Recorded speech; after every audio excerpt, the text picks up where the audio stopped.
Hello ladies and gentlemen, Sd.Kfz here bringing you another Minecraft World War II vehicle tutorial. In this tutorial we'll be going ahead and building the Sturmgeschütz III. The Sturmgeschütz III, also known as the Stug III assault gun, was Germany's most produced fully tracked armored fighting vehicle during World War II. Then the second most produced German armored combat vehicle of any type after the Sd.Kfz 251 half-track. It was built on a slightly modified Panzer III chassis, replacing the turret with an armored fixed superstructure mounting a more powerful gun. Initially intended as a mobile assault gun for direct fire support for infantry, the Stug III was continually modified and, much like the Jagdpanzer vehicles, was employed as a tank destroyer.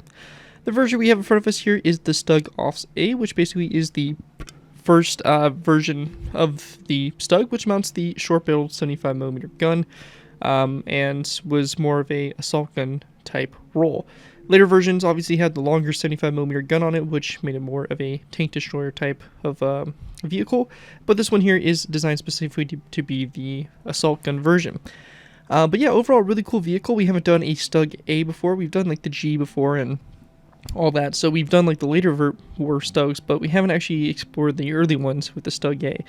Stug A, really nice looking vehicle, and I think is going to make an awesome addition to any of your worlds, especially in your early World War II scenarios. And the Stug here just being such an iconic and such a valuable part of the German military during World War II.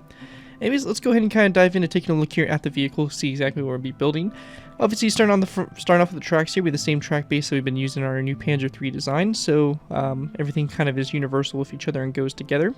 We have the superstructure here, or the hull of the tank, which again, very low profile vehicle, which is again very iconic for the Stug. But it's got the assault gun mounted here.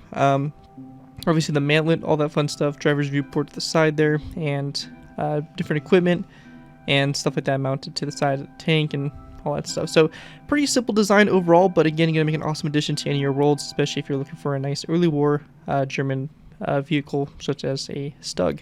Anyways, let's go ahead and move into the tutorial by going ahead and beginning with our first layer. Alright guys, so going ahead and moving into our first layers here, we have layers 0 and 1. For these layers to go ahead and get started with here, we're going to start off by placing down a nether brick slab like so, followed by a nether brick top slab coming off like so to create the front. We're going to then place down 6 blocks in the ground level, so we have 1, 2, 3, 4, and 5 back, and yep, should be a total of 6. Then a nether brick slab here, and a nether brick top slab, just like that on the other end here. In this space in between here, we're going to place down 2 grindstones like this, are basically coming off each other like so, all the way along the length here of this of the vehicle like so. If you're on bedrock, I don't think you can put the grindstones connected to each other. If that's the case, you can just go ahead and line the grindstones like this. That will work also, or you can use stairs. Either one will work, but grindstones like this is preferably ideally if you're able to actually achieve it. Anyways, after we have that done, we're going to then take our item frames, we're going to place it down the sides of these grindstones. And in those item frames, we're going to place down some stone blocks like that. After that, we're going to take our stone slabs, we're going to place down a row of 3 of top slabs, coming off this nether brick slab here for the front. And then going into the rear of the vehicle here, we're going to go ahead and place down a row of 3 of of stone top slabs coming off that nether brick slab on the back here. We can then fill in the space in between those rows of 3 of stone with stone top slabs, so just go ahead and fill this in like so. And after we have that done, we're going to then place down a nether brick slab here, top slab like that, same thing on the back here as well, and we're just going to copy the same design we did for the tracks just over here to this side. So again, the same thing. I'm going to go and do this a little bit faster as I've already covered the other side in detail. If you need to, you can slow the video down, pause it, look at the other side, whatever you need to do to get this side built. And then, of course, our item frames along the side of those grindstones, and there are stone blocks in the item frames like that. So pretty simple and straightforward. After that, we want to go and then place down a dark oak fence gate, come off the stone top slab here toward the rear. So the rear of our tank being in this direction, we're going to place down a fence gate, come off this top slab, and open up toward it like so. And after that's all done, this is what it should look like from the top-down view. And with that all complete, that is going to wrap up layer 0-1 for our vehicle. And let's go ahead and move on to layer number 2. Alright guys, moving into our next layer, we have layer number 2. For layer 2 to start with, we're going to place down a nether brick stair on top of these 2 nether brick top slabs. In the space in between those nether brick stairs, we're going to place down a row of 3 of andesite walls. We then want to place down an item frame on the side of those 2 walls like so. And then in that item frame, we're going to place down a tripwire hook and have it rotated so it's facing downwards like so for the front there. After that's done, we're going to place down a row of 3 of stone blocks down the center behind those andesite walls, followed by a light gray shulker box on its side to the sides. On this light gray shulker box, we're going to place down an item frame to both sides, followed by a cobweb in the item frame. If you're on Java, we can go ahead and do a feature where we're going to go and take a stone button, and we can also place it down on the side of the shulker box. Now this is a feature that's only available on Java. If you're on Bedrock, you can't put a button and a item frame in the same block space. So with that in mind, if you're on Bedrock, just do the item frame with the cobweb. If you're on Java, go ahead and use the stone button. After this point here, we're going to go ahead and take our stone blocks. We're going to place down a row of 3 of stone, followed by a second row of 3, a third row, fourth, fifth, and sixth row of stone blocks, and actually we're going to even do a 7th row. And coming off the ends here of the 7th row, we're going to place down a light gray shulker box again to both sides, a item frame, cobweb, item frame, cobweb, and again if you're on Java, a stone button on the side here of this shulker box. After that, we're going to place down a row of 3 of narrow brick top slabs going toward the front here, followed by item frames on the sides of these narrow brick top slabs here. So we have the 2nd, the 4th, and the 6th top slab like so from the front, and we're going to then place down stone buttons in those item frames. We then, if you are on Java again, we can place a dark liquid sign on the side of the top slab, so like this coming off the top slabs with the item frames. So just like that to go and make those little roller wheels, or guide wheels, that guide the track on the top there. After that, we're going to go to the other side and do the same exact thing. So again, if you are on Bedrock, you can go ahead and just put the item frames. If you're on Java, you can go ahead and do the nice feature here with the dark liquid signs over them as well. Go into the back here, we're going to place down a narrow brick stair on top of those 2 top slabs there. In between this, we're going to place down 2 stone brick ups downstairs, and then an andesite wall there, directly in the center. And with that all complete there, that's going to wrap up what we have there for layer number 2 for the build. Again, here's an aerial view of what this should look like with this layer complete.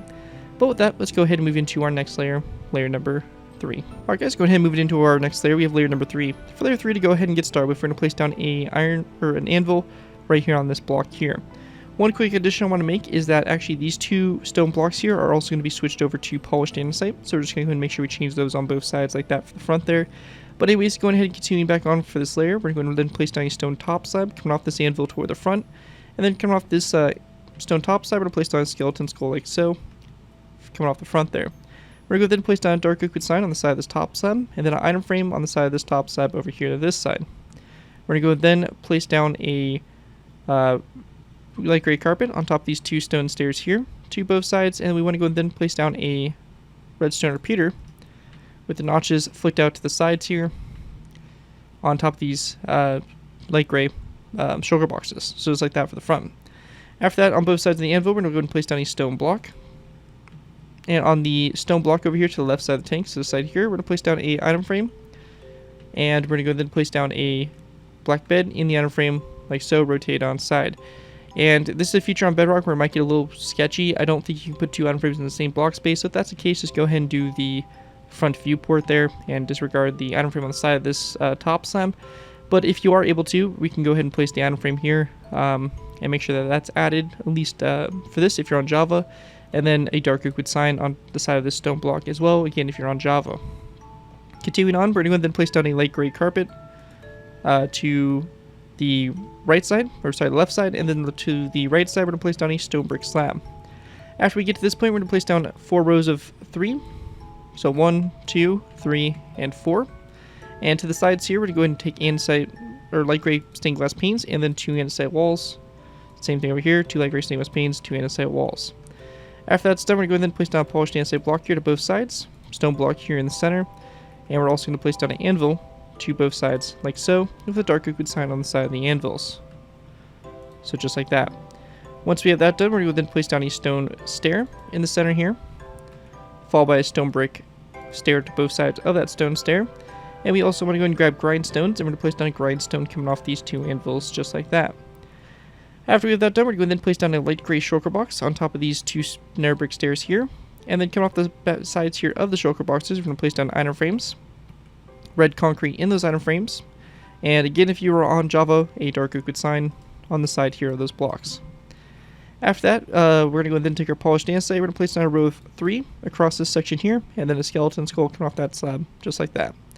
And after that's all complete there, that is going to pretty much almost wrap up what we have. One last thing also for this layer, we're going to place down flower pots on top of these 2 andesite walls, just like that. And with that all complete there, that is going to wrap up what we have there for layer 3, and with that, let's go ahead and move into our last final layers. Alright guys, so go ahead and moving into our last final layers. We have layers 4 through 8. For these layers to go ahead and get started with here, we're going to place down a lever on top of these 2 stone blocks like so. And then in the middle space here, after the anvil, we're going to place down a stone slab, followed by a daylight detector, turn to night mode on both sides of that slab.